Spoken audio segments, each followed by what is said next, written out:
Hello, America. This is Mr. Citizen Patriot. I finally have made it here to Washington, D.C. I've been around for 17 years, born in Los Angeles in 2003. My role is to bring patriotism to a higher level in our country. My role is to wear this uniform for the sake of the men and women who wore their uniforms to be shot at, that I may be free. I didn't go to be shot at, but the least that I can do for those men and women who gave their lives for me is to wear this uniform to remind the world who they are and what they've done. And I've come also to raise the spirit of patriotism in our country, to come together, whether you're on the political right or left, it doesn't matter right now. We as a nation must come together, and what better person to help bring the nation together than a person like Mr. Citizen Patriot. And for more information on Mr. Patriot and how to get in touch with me and participate in this new awakening of American patriotism, go to mrpatriot.us. Get involved with this new American patriotism that we're bringing to you today. Hello, everybody. This is Ted, your power weapon on urbansmartnetwork.com. Welcome to another exciting episode this evening of Your Power Weapon. We are broadcasting every Monday night at 7 o'clock p.m. Pacific Coast time and 10 o'clock p.m. East Coast time. Now, y'all need to go tell all your friends on your social media, your family, put it out there that this is the podcast that makes you think very deeply about what is happening in our country and subsequently what is happening with you as well. So we're all one people. We the people of the United States in order to form a more perfect union. And tonight's topic is going to be talking like a Republican. Talking like a Republican. What does that mean? Talking like a Republican. We're going to get into that briefly. But first, I want to try to introduce here my co-host, Keith Hardeen. I think Keith is in the studio. Keith, are you there right now? Come and talk to us for a few minutes, brother. Let the people see your beautiful face. Hey, everybody. Good to see you, and good to see you, Ted. I am here. So we'll have a nice little discussion tonight. I don't know who will join us a little later. Maybe it'd be Candace, but we'll see. All right? Yes, sir. Yes, sir. Ladies and gentlemen, I don't know if y'all been paying much attention out there to the politics on the political right and the political left, the so-called Republicans and the Democrats, both having the philosophy of one having the philosophy of conservatism and the other having the philosophy of liberalism. And there is this great divide in the country, or maybe it's not so great of a divide as we think it is. Maybe there's a lot of misunderstanding in America, and subsequently, when people don't really understand what is going on around them, they have a tendency to group think with people they think that they feel more comfortable with, and they end up taking on a political position that they don't even understand the position. At the same time, it causes great animosity between people of political parties. I suppose this is one of the reasons why George Washington, the first president of the United States, warned we the people, the posterity of the nation. He warned us. He said, look, y'all, we're supposed to be diverse, of course. We have our federal government is broken up into three branches: legislative, judicial, and executive. So there, you cannot really fix Washington, D.C. and make it unified as such. It's not meant to be that way. There's supposed to be this ongoing friction, like when you exercise your muscles, it tears the muscles and it comes back strong. It's like bodybuilding. And so he's not saying not that, but what he is saying is beware of political partisanship. Partisans. Beware of political partisans, because political partisanship will divide the union, which is supposed to be a union of different ideals and beliefs and cultures and language. Well, one language, English, but different cultures and customs to make up one America. And but I think what he was trying to tell us is If you find yourself in political partisanship, you're going to find yourself at unnecessary war with each other. So we have this political fighting going on in our country between Republican and Democrat. And the really interesting thing about these two major parties is they've been fighting with each other.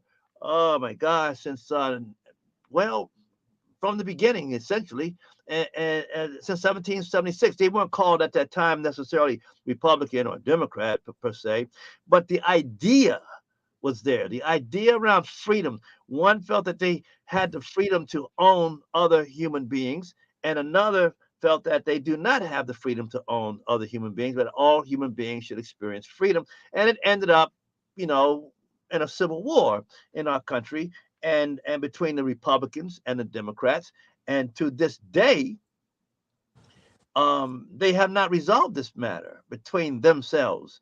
You know, Abraham Lincoln said that America is a nation divided against itself. And most people think because it's a very race conscious nation that that means between white people and black people. That is not what he was saying at all. He was saying that the nation is divided between white people because as black people, though we were here as Americans, Africans, we were not in the house per se. We had no ownership in the house. We were the servants of the house and had no say. And apparently, the division, clearly to this day, is seeing more and more, was between white people over black people, white people over black people. Or let me put it this way: they say America is a nation of immigrants. In other words, people came here primarily from Europe initially. They came here willingly to be a part of this dream called America or this American experiment in governance. And they brought our ancestors here against their will as chattel slaves upon whose back they built this nation. So essentially, it's Irish and English and French and German and Scottish and Russian and Italian, French, all of these Europeans now in America, immigrants, were warring with each other over the chattel slave people. And they have never gotten over it, especially the Democratic Party has never, ever forgotten that the Republican Party took us out of the Democrats' hands. And so to this day, the Democrats have cleverly, through the tutorship of the socialists, showed these our former masters how to twist the script, flip the script, and make the Republicans, who are really the liberators, made them look like the enslavers. And for some crazy, strange reason, the Republicans refuses to tell the truth. At least those who call themselves Republicans refuse to tell the truth to our young people, to the people of this country, and to the world as to who really did what to black people back in the day. Excuse me. See, so here we are. And the conversation today is, what does a Republican sound like? Now, Keith and I have been talking about some of the issues going on today in our country. And we're seeing a lot of crime on the increase. And we're seeing a lot of commentary about that crime. And one of the big cases out here in Los Angeles, in Venice Beach, actually, where I'm residing right now, a young kid, I think it's a white kid, ran over this white lady and her baby with his car. You probably have all seen that in the news and how this guy, DA Gascon, LA District Attorney Gascon, basically slapped the kid on the wrist for 6 months and told him to spend 6 months in the juvenile camp. You know, so he gets to go to camp for intended murder. Um, and people are very upset about that. And people are breaking into shops and taking jewelry and shooting. See all these shooting going on this past weekend. You know, the one set of media is calling it mass killings, mass murder, you know, mass shootings, and they're creating a political fuss about that. And Republicans are blaming, of course, are blaming the liberal policies of the Democrats for why this is going on. And so let's hear what the Republican voice has to say about all of this. Keith Hardeen, I think you call yourself Republican or conservative or something. I don't know whether you're in the Republican Party or not, But you were talking to me today about this boy, this child, this baby who tried to kill this other lady and got off. Talk to us a little bit, Keith. What is your concern about that? Well, my concern is that, regardless of how old he was, the fact that when I looked at the video, they showed a video of it. Gosh, I wish we could have loaded that video up today. I didn't take time to do that. I'm sorry, but anyway. Hey, listen, brother. Everybody's seen it. Okay, everybody's seen Oh it. yeah, probably so, and maybe Smoke will have time to get it. But anyway, the kid runs over the woman on. It really looks like it's on purpose because he's on the wrong side of the street, and she tried to cling to the wall. Shows she pressed the baby stroller against the wall. She was against the wall, trying to wait till he went by, and the guy just curved right in her direction and just bam. I mean, that kind of stuff, is something that, when you intend to do harm, then that's reason right there to kill that person. I don't care how old What? they are. To kill what person? Behind Say the it again. wheel, the person behind the wheel. Was That's trying to kill this woman and this baby. Yeah, he was trying to kill that woman and the baby. So, if I'd have let's just say if someone had a gun and they shot him, that would have been, to stop him, that would have been the appropriate measure. But Would you have shot him, Keith? yes. Hold Oh, on. here Oh, got you got something here. Tonight that a driver who rammed into her and her baby in Venice last year saw no prison time. KCAL9 senior reporter Ross Palumbo is following the story.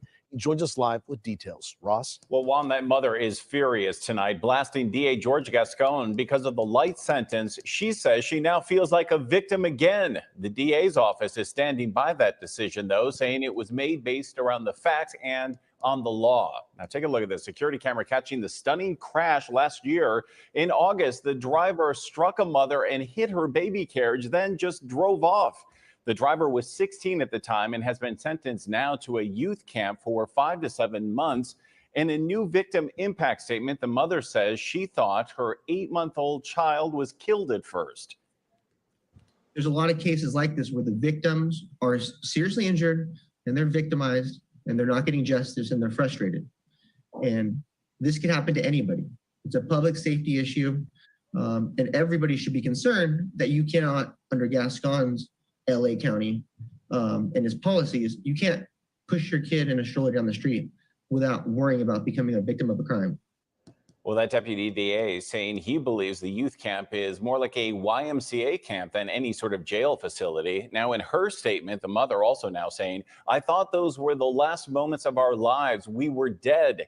That feeling, along with the memory of a car accelerating directly into us, will haunt me forever. And about the driver sentence, she adds, I have never been more surprised or disappointed. And in fact, I have never felt so victimized as I have by the system and the current policies of LA's DA George Gascon. Well, the district attorney's office just giving us a statement which reads in part, the decisions made in this case were based on the facts and the law. Fortunately, the baby was uninjured and the mother received a laceration to the elbow. The sheriff's department agreed with the felony charges that were filed. The probation department recommended, and the court sentenced that minor to a youth camp for 5 to 7 months. We stand by the purpose of the juvenile justice system to rehabilitate young people. Well, there's also, of course, a recall effort against George Gascon. The assistant DA says he believes this should have been charged as an attempted murder, though, or at least one, and Pat, as an assault with a deadly weapon. Back to you. Well, how about that, Keith? Let me Go ahead. let me share this with you real quickly. This is out of the scriptures.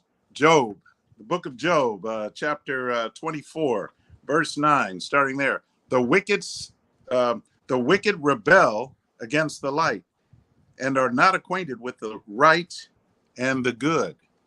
They're not acquainted with the right and the good. They are murderers who rise in the early dawn to kill the poor and needy.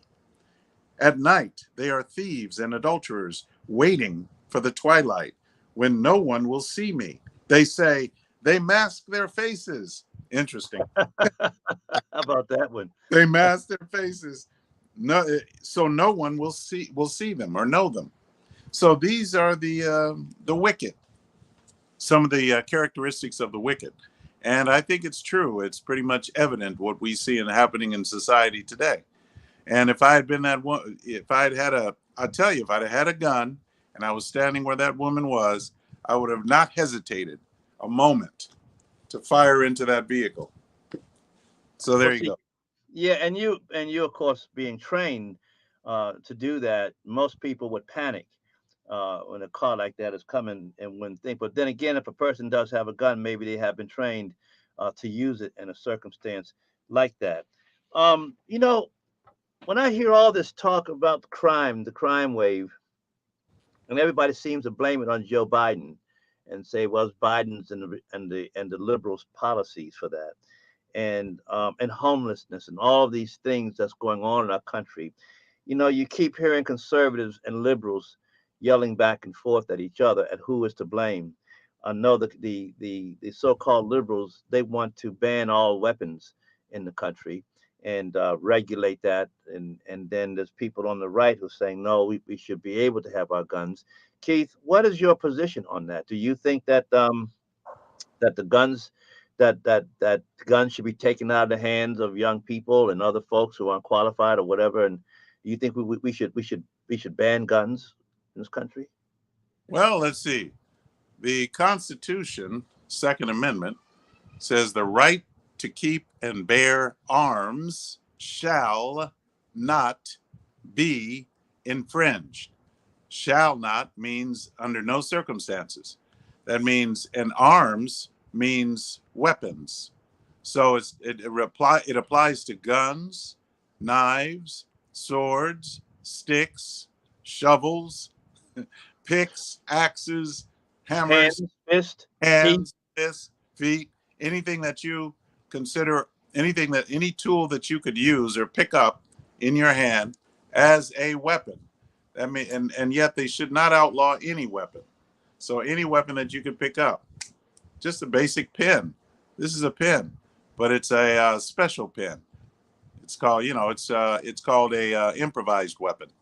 The crown of it is very sharp, but it can be used as a weapon very effectively. So anything can be a weapon, can become a weapon in the right hands if your hands are trained. So yes, So, that Second Amendment applies there. so But why do you suppose then that they focus more on firearms than they do other weapons? Because from what I've heard now, you correct me if I'm wrong, folks. I don't know what you've heard about all this, but I hear that there's more deaths, violence and death from blunt instruments and knife stabbings and fist beatings and stomping heads and things like that. Is that more than actual gun uh, wounds and killings? Is that true? that's absolutely true. The That's what the FBI statistics, and a lot of times these statistics can be altered, but I don't believe that these are altered. When it comes to that, because most 92%. John Lott said, and he's a very well authority. He's a good authority on this. He said John 92. Lott. Who's John Lott? John Lott is an economist and also a specialist in the ideas of guns. When was he And around? When did he speak? he's around. He's all you have to do is Google his name, John Lott, He's L O alive T. today. He's around today. Yeah, he's Oh, still here. okay, okay. Yeah, he's here. All I you have to thought you were talking about that other Locke, one of the founding father Locke, do. John Locke. No, not Locke, not Locky. It's Lott. Oh, Lot, Lot. Why like should a we pay attention to him? He ain't nobody. like a latte. Yeah, latte. Well, why should we pay attention to him? He ain't nobody. Well, I Who is pay he? attention to him because he tells the facts, the truth. Oh, And what he's talking about, it's very clear in the crime statistics. The crime statistics tell us that. There we go. is that Man, him? I tell you, Smoke is sharp, man. Yeah, hey, that's our man. He always bring the smoke, don't he? He's on the Hey, that's ball. smoke. Look at that. More guns, less crime. Understanding crime and gun control. Yeah, 92% of crimes, of violent crimes, happen without guns. In fact, more people use knives than they would guns. It's quite obvious why. I mean, a knife is easier to get. A knife is easier to hide. It's easier to keep and carry. So So you're saying that we've been misconstrued here, and that we're if we're concerned about physical harm to people, if we're concerned about people being killed, um, really, then if we should be banning knives and bats in our fists, that we should not learn the martial arts, we should get rid of our teeth, yeah, all we that should. kind of stuff, right? I mean, if you follow the logic through, am I Sure. correct here? Yes, that's I mean, correct. I think more people die from car accidents than actual gunshot wounds. Is that true? Yeah, boy, that's true. We have more auto accidents every day. So why Auto. don't you think they ban automobiles then? Well, they practically are because they're trying to turn. Remember, they want us to have electric cars, so I guess you could say they want the gasoline engine is almost obsolete. They want But they everything, should, at least in California. so they should also then ban martial arts as well, shouldn't they? Well, in some countries, I think they have. What? Maybe, yeah, because they won't allow people to train themselves in any way to defend themselves.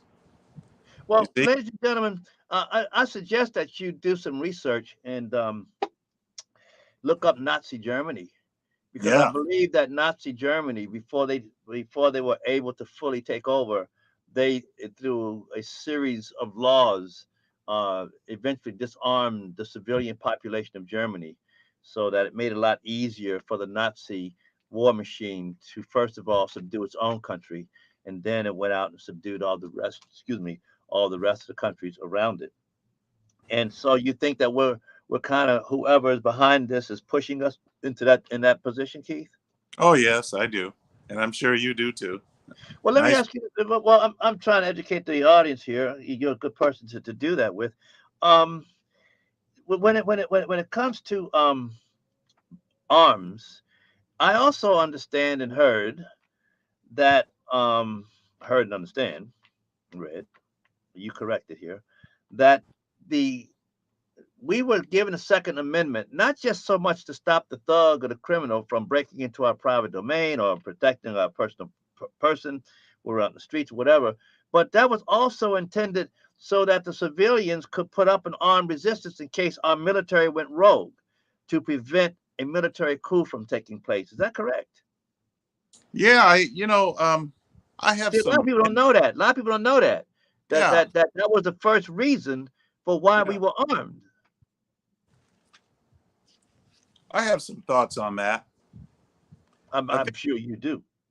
yeah, I think that if you look at from the scriptures, because that's the basis of our Declaration of Independence and natural law. The idea of natural law, the laws of nature, are that the individual can defend himself under circumstances where his life is in imminent danger. And I think of it as that as the basis, not so much to go against the government. Because I mean, if you think about it logically, hey, there's no way you can stand against this government. I mean, in terms of force. But I that's mean, what they've they got the said. army. But that's what they said about the founding fathers in the Revolution too. You Yeah, know, I mean, there were overwhelming forces against them cats, but yet they did have rifles, and yeah, in some cases they had more advanced rifles. but they didn't have rockets and launchers and bazookas and cannons. Well, they had cannons, but they didn't have nuclear bombs either. So, so Not, you're saying, so you're saying that the civilian population then don't stand a chance that they should not resist should the military decide to take over. no, no, not. I'm saying that we have our Constitution and Declaration gives us the ability to resist without necessarily using that kind of going into force. But if We it could came to that, we could do it if we would all join together and vote, and also do all of the things that we're supposed to do. Politically speaking, we can, but we just don't have enough people united together for that cause. You see? well, I've heard that all across the country there are militia groups on the political right, left, and middle.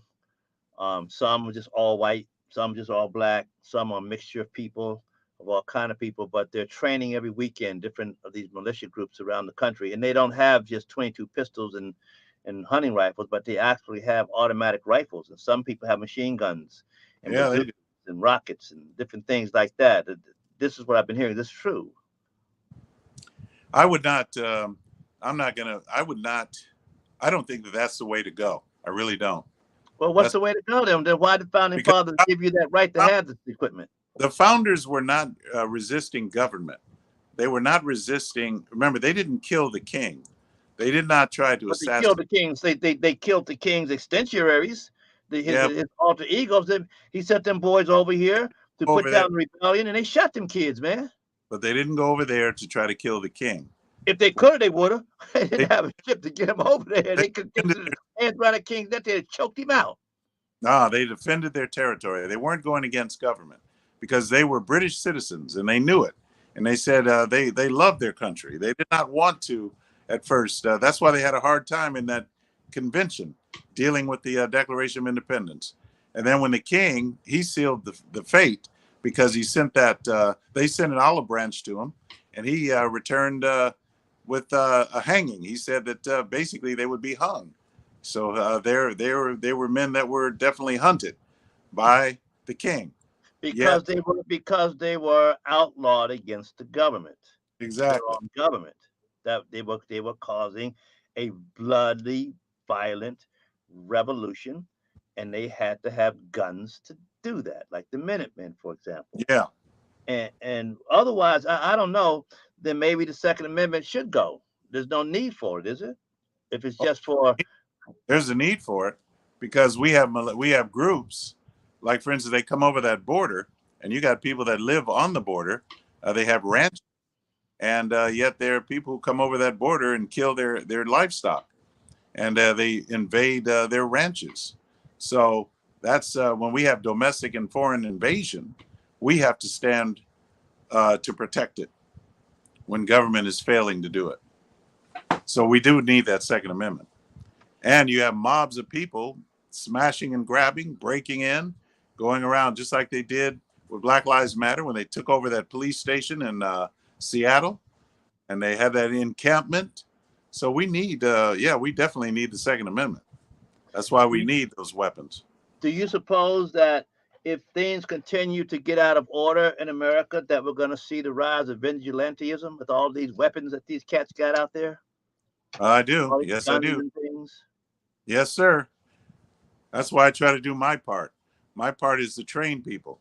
I'm not a vigilanteist. I won't go out and try to enforce the law. But what I do is try to train, responsible citizens to be able to lawfully exercise their natural right of self-defense. And they can do that and resist the tyranny, the bullying, the forces of evil. They can resist them without necessarily murdering or killing. You see, they don't have to go out and kill to resist. There are other ways to resist. You know, we're gonna take a break, y'all. This is Ted, Urban Smart Networks, your power weapon. Every Monday night at 7 o'clock p.m. Pacific Coast time, 10 o'clock p.m. East Coast time. Don't forget to tell all your friends, all your relatives, people you work with. Go on all your social media, and you tell them about your power weapon on Urban Smart Network, brought to you from Urban Smart Studios. So thank you all for being with us. Keith, I want to thank you again. You're very knowledgeable and you're very experienced and trained in the subject.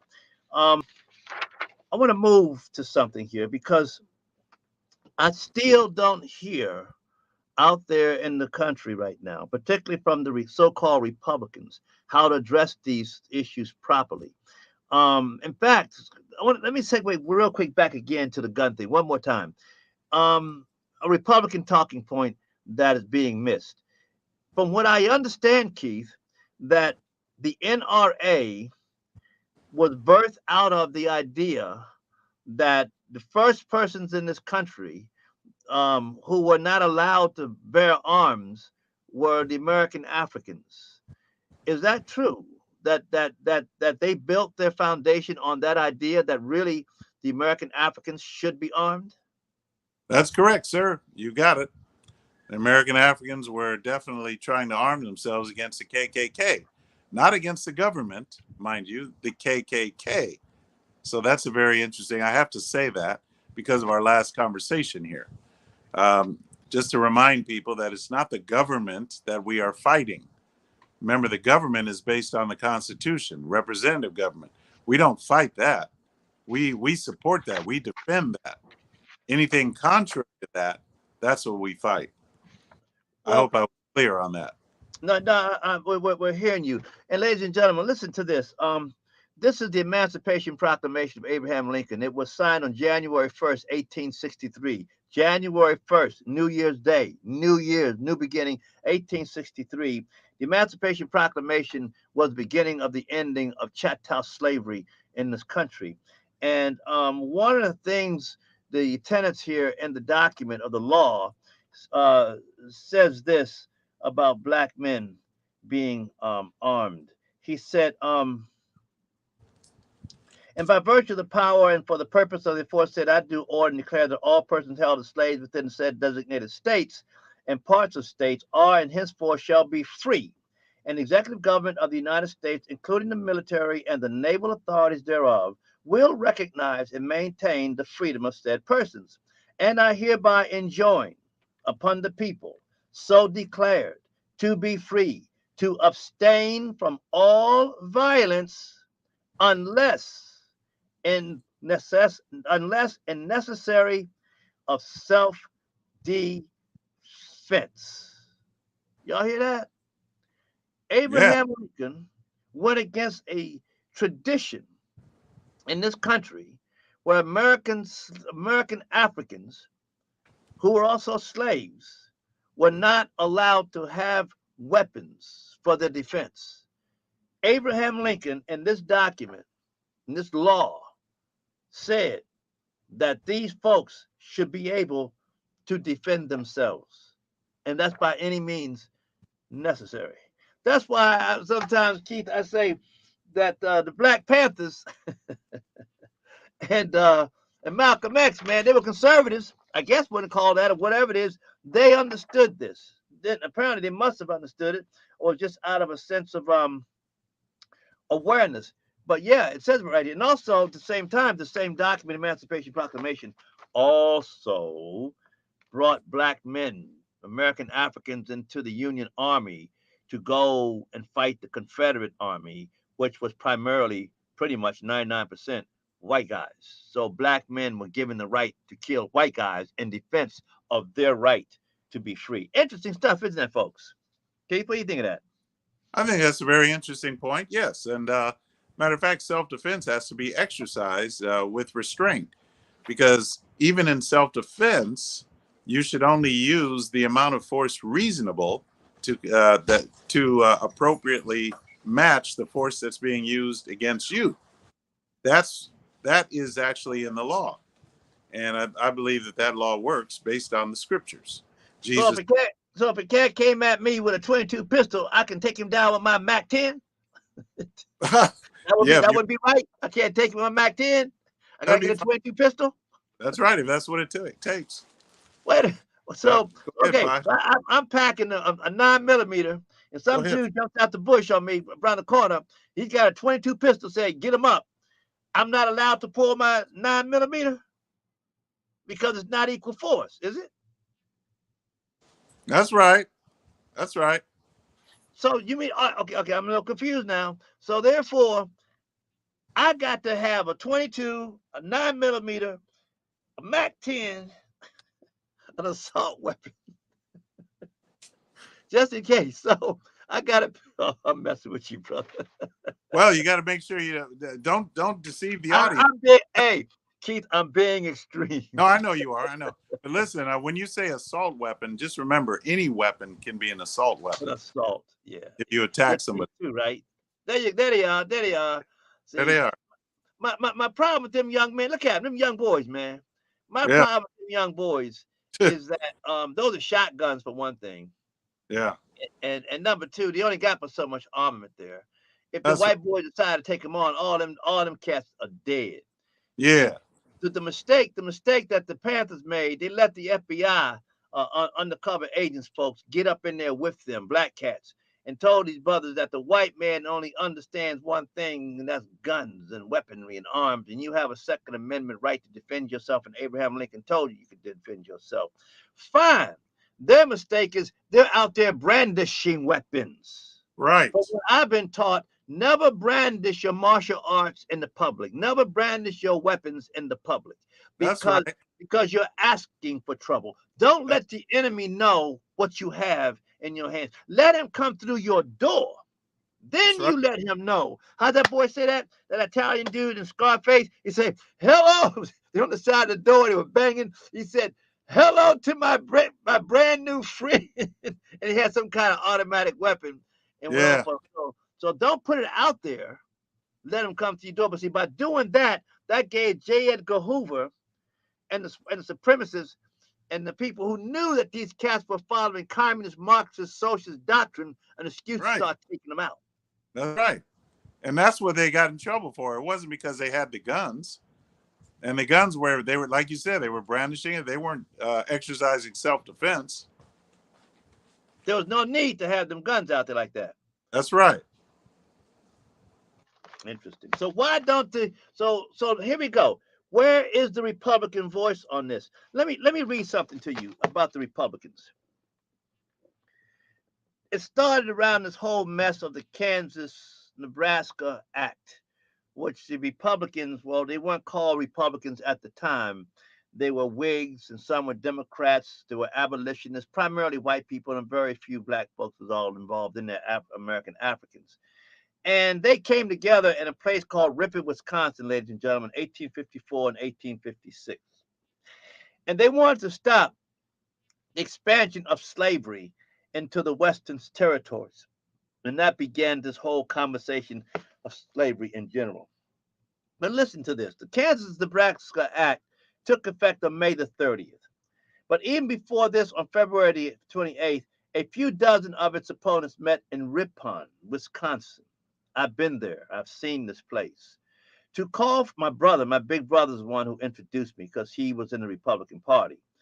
And he said, "I want to show you where the Republican Party started." I didn't pay much attention to it because I didn't care for the Republican Party anyway, because, I was an ignorant Democrat, kind of thing. But nonetheless, he said, Wisconsin to call for the organization of a new party using the name Republicans to invoke the American War of Independence, Republicans. Horace Greeley, editor of the most he's one of the founding fathers of the Republican movement. Editor of the most widely read newspaper of the day, the New York Tribune, circulated the new party's name. They puffed it. Like the Wisconsin organizers, Greeley argued that supporters of the new party were not radical in that sense, but embraced traditional American revolutionary values. They sought to, quote unquote, restore the Union to its true mission of champion and promulgator of liberty rather than propagandist of slavery. You see, right after the Declaration of Independence, when they founding fathers put together the United States Constitution, they said the kind of government, the kind of people government that we're giving you is a republic if you can keep it.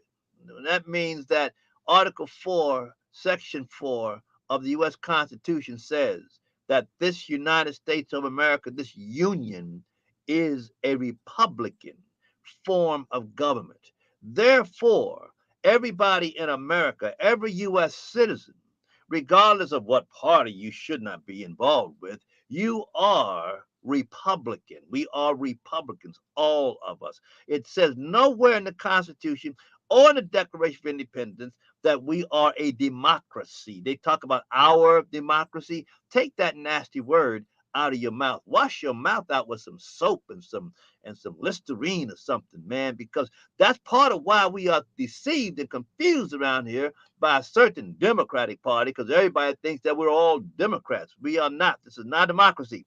It is a republic. Okay, now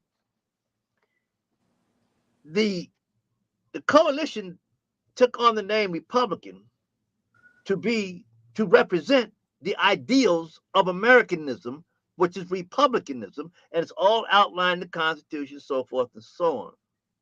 And they figured the best thing that this nation could do to live up to its name, Republican, is to end that disgrace, that horrible, dehumanizing, generations destroying institutionalized industry called chattel slavery.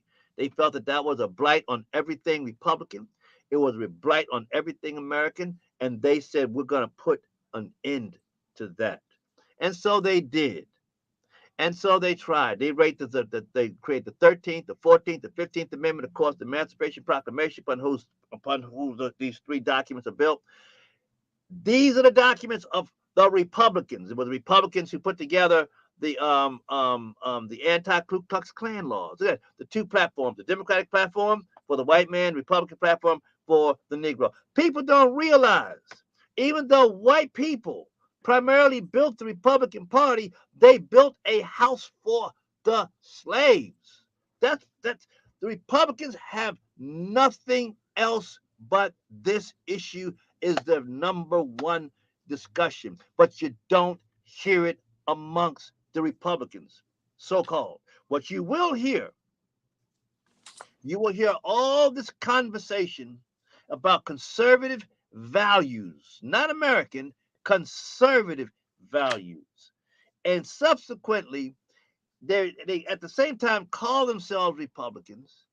And the Democrat leadership, who were the ones who was holding us in their house as slaves, they finally figured out through the socialists how to take the Republican completely down and get the Negro back on the plantation, which thus far they have been able to do because the Democrats, the fox in the hen house, has somehow been able to gain the high moral ground on this issue of race in America, and subsequently has gaslighted Republicans, so-called, and conservatives to think that they are the racist.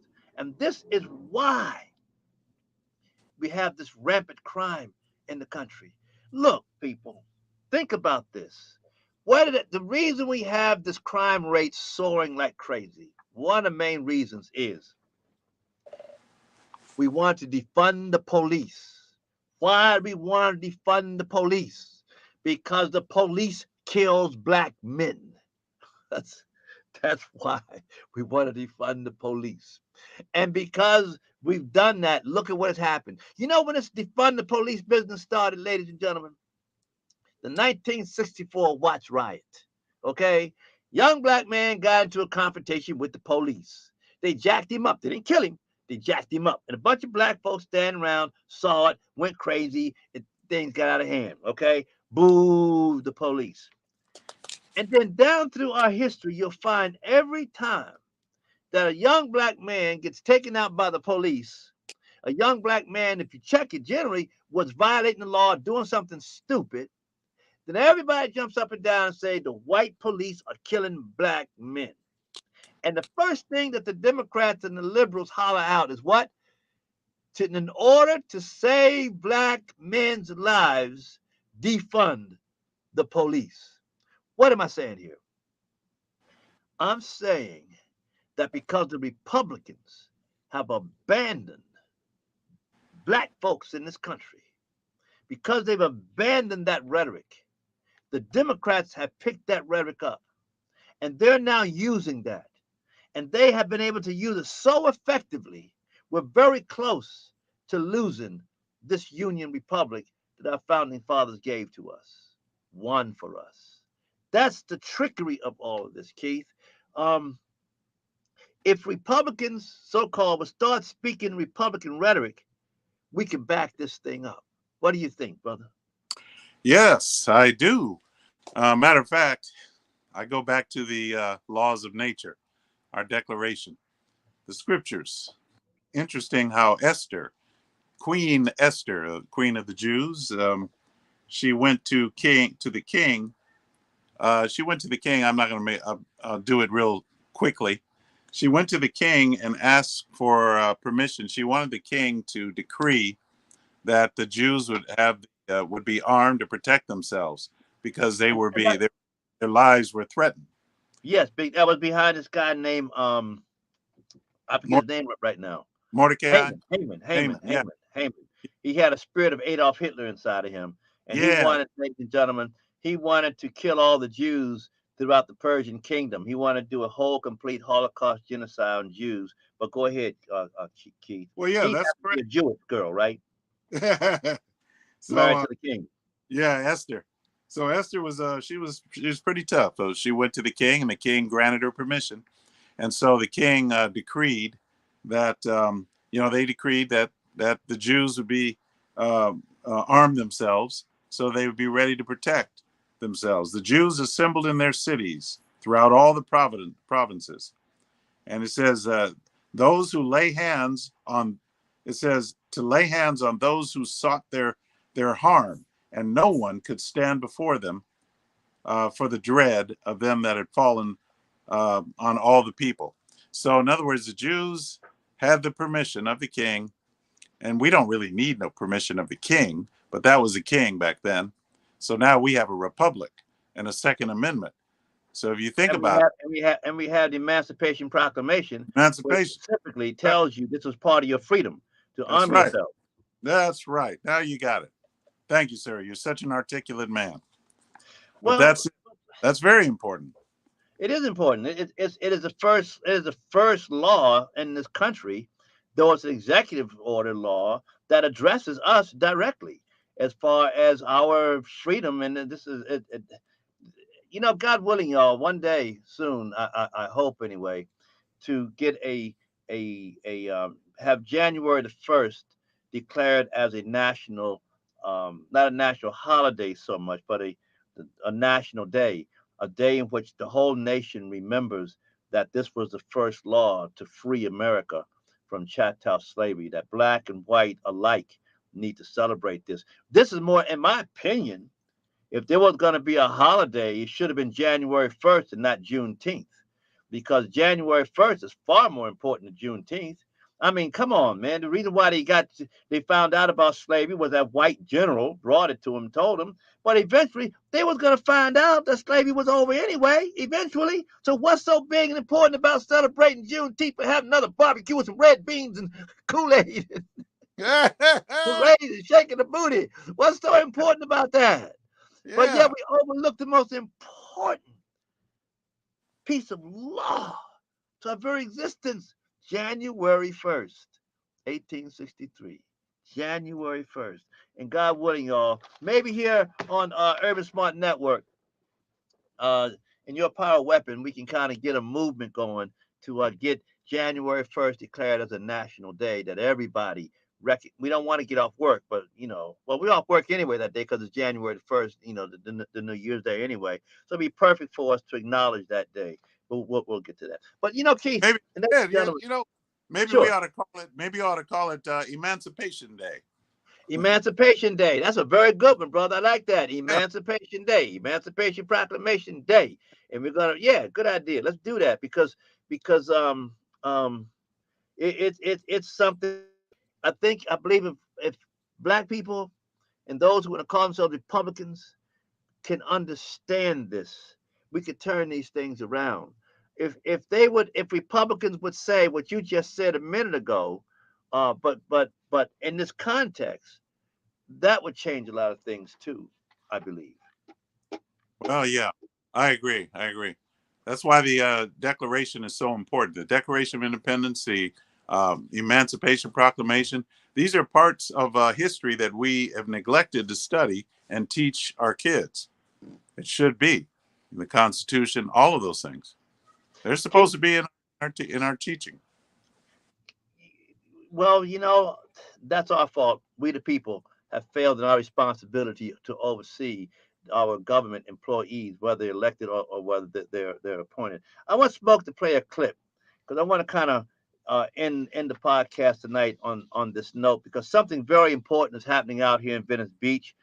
We've been talking to the White House about this encampment that's out here, and this Wednesday, we're putting in 4 porta potties for the people at the encampment, about 40, 50 people at the encampment, and I may end up having to go to jail in an act of civil disobedience if the city councilman tries to stop us with the police from doing that. I mean, these toilets have been paid for and everything. And so if he tries to stop us, then I'm going to have to um, go to jail. But nonetheless, here's another issue by which Republicans, so-called Republicans, have not been doing their job. Smoke, you want to run that clip real quick, please?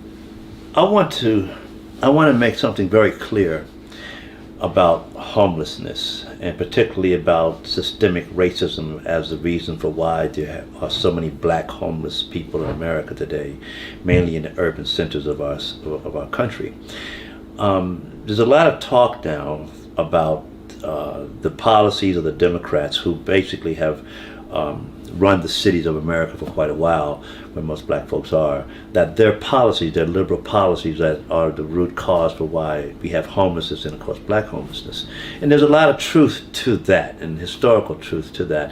But on the other hand, too, my question is, where have the conservatives and the Republicans been on this issue of homelessness? You don't see it in their policies, at least with the Democrats and liberals. They talk about in their policies where they agree and disagree, whereas you don't see that anywhere written among the conservatives and the Republican policy. So it's easy, I presume, for us to point the finger at the obvious, like pointing the finger at the police because they have on a uniform. It's easy to point at the obvious, but what about us? Those of us who say that you're conservative, do you have a role? I say, as Ted Hayes, yes, you do have a role in this. In fact, you may have a greater role because you say you see what they don't see.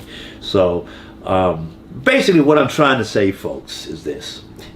It's time in America that we stop pointing the fingers at each other. Democrat, conservative, liberal, whatever. We got to stop that and realize that God has given us and allowed us a human crisis in our country, that he wants us to use our God blessedness, the Yankee ingenuity that we all have, to rectify this thing so that we can help the rest of the world be God blessed too. So that's all I'm trying to say, is there's enough guilt to go around in this, or enough responsibility to go around. Okay, let's everybody take our responsibility and let's make America truly great again. Okay. Something like that. I got it familiar. You see how simple that is. See, I'm a Republican. Ladies and gentlemen, you're looking at a real, live Republican who is an American African. I'm a black guy. I have inherited the legacy of our house. And I think right now I'm the only such character in this country who dares to speak this bold on this issue of what it really means to be a Republican or to be an American. I'm not in the Republican Party. I joined them out of curiosity, because I thought, from what I heard, that the Republicans, I didn't know this, that the Republican Party is the one that fought the Civil War to free the slaves and all that kind of stuff, and 13 to 14. Oh my gosh, whoa, Republicans. And I thought that perhaps the reason that they weren't aggressive is because they didn't have any real black cats in the party, such as myself, an activist, who will get out there and punch it out, on this issue. And when I got close to the Los Angeles County Republican Party, got involved with the leadership and got close to the core, my gosh, I was shocked that these people actually were not Republicans. They're Republicans in the general sense that Democratic Party members and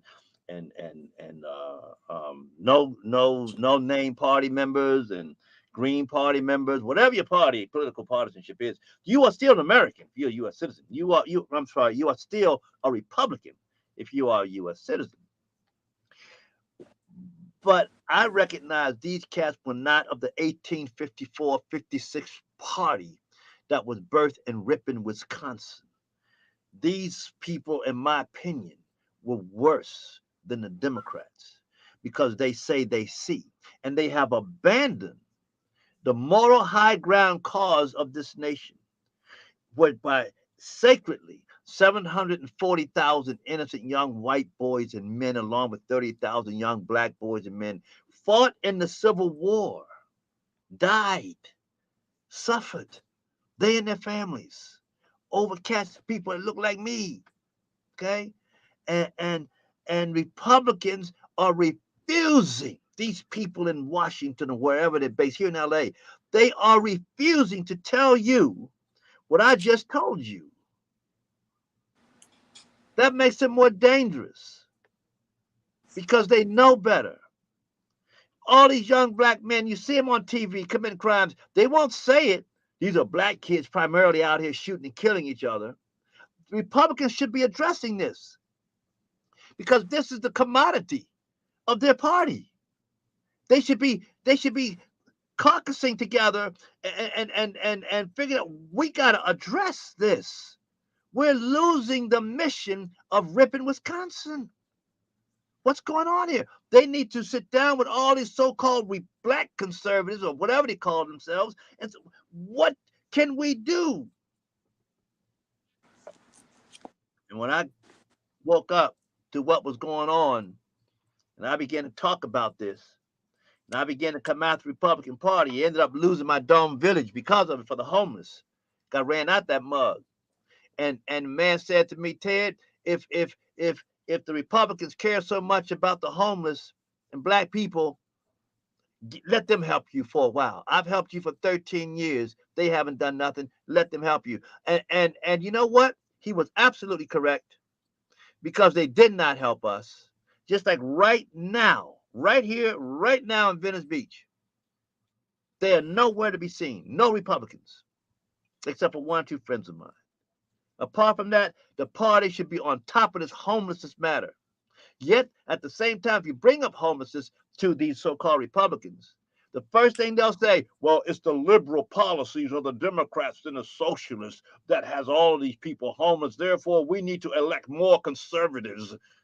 That's a bunch of male bovine fecal matter. And that's why our country that's why we're about to lose the Republic instead of keeping it. Because people who claim to be Republicans, remember the whole idea was to represent the revolution. The revolution is still going on. The revolution never ended. It's still going on. And Republicans, these people, ladies and gentlemen, black folks, white folks, whoever you are out there listening right now, they're not Republicans. Them cats in D.C., most of these people elected to office, they're not Republicans. If they were, you would not see homelessness the way it is. You would not see all this crime in the streets. You would not see the fact that 40% of all the abortions in this country are black women. You see, these are issues that the Republicans refuse to deal with because they're scared of black folks. And I'm ready to get up out of here. Keith, why don't you have one last word, Keith, before we get up out of here? Say goodbye, good morning, and something to the folks before you go. Well, good morning, goodbye, good morning, good afternoon, and good evening. Good to hear from you guys. I know they're out there. They're probably they love you, Ted. Ted, you're doing great. So I can't talk. Keith, they may love me, but they may not like me too, though. You either like him or you hate the guy. But that's one thing. What's that, Keith? I think you got to give a special appreciation for your producer. Man, Smoke is on it, dude. Boy. Smoke is bad, ladies and gentlemen. Where there's smoke, there's fire. You've been listening to Ted and Keith on your power weapon, Urban Smart Network.com. See y'all next Monday night.